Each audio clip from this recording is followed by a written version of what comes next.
Howdy y'all, it's me. I'm back, coming to you today with what else but part 3 of my pretty big CD collection. Today I'm going to focus on mainly MySpace era bands, so if you are 25 and up, stay tuned. Out of the few main albums that I listened to, no kidding, hundreds of times falling asleep because I had a big period up in my life, probably maybe until like 5 years ago, where I could not fall asleep in silence because if I do that, then I hear this, and I don't want to hear this. I want to hear music. First, I've got PlayRadioPlay with the Frequency EP. I'm sure at the time I did not have any physical CD. Like, I just had whatever random torrent was on LimeWire or the Pirate Bay. Some outstanding tracks of my lifetime at this particular moment in time. Hello, anyone? Complement each other like colors. And then I have, of course, Texas, which is probably his most well-known release. As I'm going to bring out in some of these, what I really love about a lot of Dan's music and other people's is the track titles. So, kind of Panic at the Disco style, I guess. So things like I'm afraid there's a hole in my brain and my attendance is bad, but my intentions are good. That really spoke to me at the time. So I listened to these before going to sleep maybe several hundred times. Back at this time, I definitely had a small group of friends who were interested in the whole like pop punk scene, or like Never Shout Never, The Main, or stuff like that. The only one I really listened to was Cute Is What We Aim For, but sort of in that arena was now what I definitely call an acquired taste. Somehow I do still like all this, and it's not bad, it's just a little grating on the ears. I feel like to the modern listener might not love this. It's Kill Paradise. First up, more or less almost their first album, is The Second Effect, which some of the shouting on this is pretty like, I just feel like people wouldn't like it. And I'm not trying to like be like a pick me or something and say like, oh, I like this. No, I feel that way a lot of times, but maybe that's not the case. The Glitch and Cover Your Eyes, just kind of an EP. Very cool, good time to be alive with some pop punk. Of course, I have to include HelloGoodbye. I actually just found out this existence pretty recently, their first release, which is not available on streaming, so I had to pick up the disc. Love Shimmy Shimmy Quarter Turn. Of course, I listened to Here in Your Arms back then and loved it. But one album I'm pretty fond of is Everything is Debatable. Somehow I just got this. I don't know what made me get it back in like 2017 or something, as if that's relevant. But it's from 2013, so I was late to the game. But I really like this album a lot. My favorite song is Magic Hours Now. I have listened to that many times. I have a playlist on my phone titled Happy Times, which is like my copium. Usually when I was driving to work and trying to like talk myself into being happy, I'll listen to that song. Also, I really love I Don't Worry As Much As I Should. It's a very sweet and nice song. Then I've got Shiny Toy Guns with We Are Pilots. Very cool, awesome album. My brother was a fan of this back in the day, so a little nostalgic for them for that reason. And this is just, man, this is some cool stuff on here. Then I have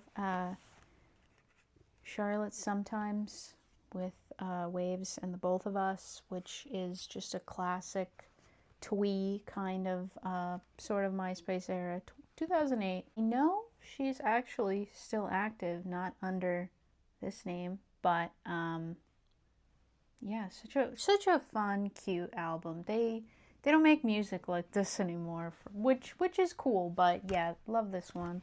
Kind of a random insert here, a little MySpace-esque, if you will, of the time. Will.i.am's solo album, songs about girls. I just guess who didn't like Black Eyed Peas at the time? So I distinctly remember getting this on eBay for maybe $1, I don't know. It's funny how I feel like more than one of the songs have been sampled elsewhere. I mean, this might have samples in it, I can't even remember by now. But yeah, who else? Just pick me, just gatekeeping.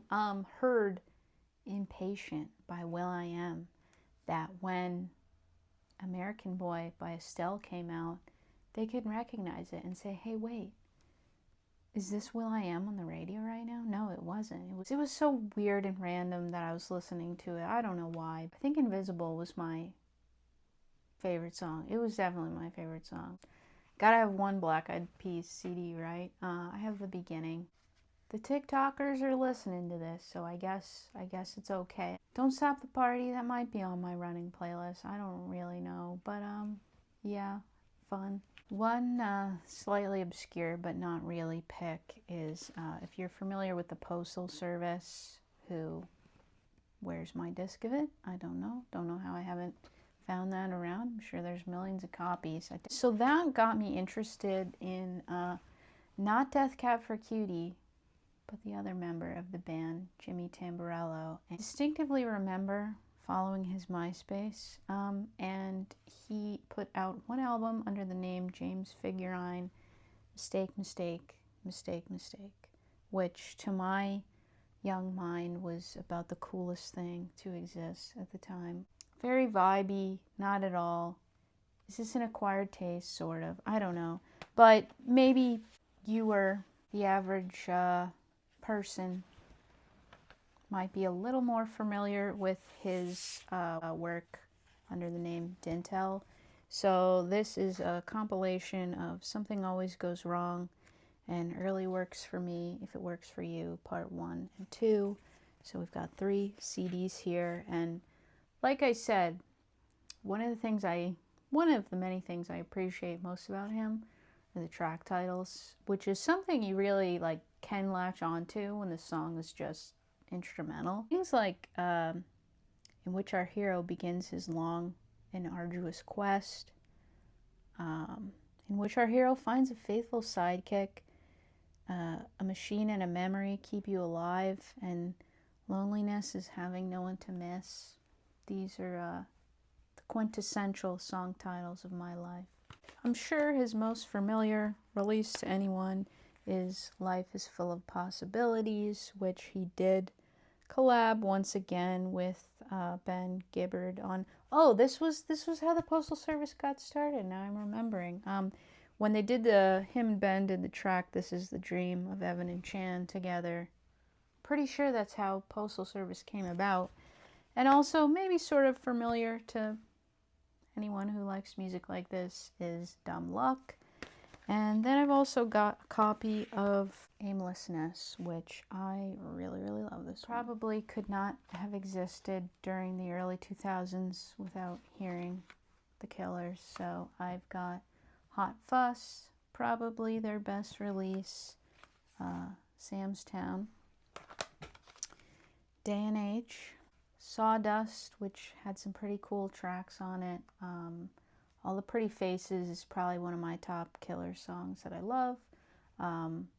The song Sweet Talk. When I finally got an iPhone when I was 18, which was very old to be getting an iPhone, I fulfilled my dream of buying 2 ringtones. One of them was Sweet Talk by the Killers, which I did as a purely ironic move because I hated it when my phone rang, because the only person that ever called me was the HR lady at work asking me to come in, and I just thought that was the funniest thing ever. Then End Stage Killers, as I would call it. I have Battleborn, which I don't love a whole lot. And I have Wonderful, Wonderful. And then I've even got some of the solo work of Mr. Brandon Flowers. I have Flamingo. My favorite song on this is Playing with Fire. It's such a cool, vibey song. And then I have The Desired Effect, which I really liked a lot at the time. Still to this day, Digging Up the Heart is definitely like one of my favorite songs of his. I feel like it's, you know, kind of like that roller coaster feeling. It has a lot of ups and downs in it. I really like it. Happy fall, by the way. Also happy Taylor Swift release day for those of you who celebrate. I attempted to. Pretty sure by the next video I will be able to make it into 2010 and onward, possibly. We'll see.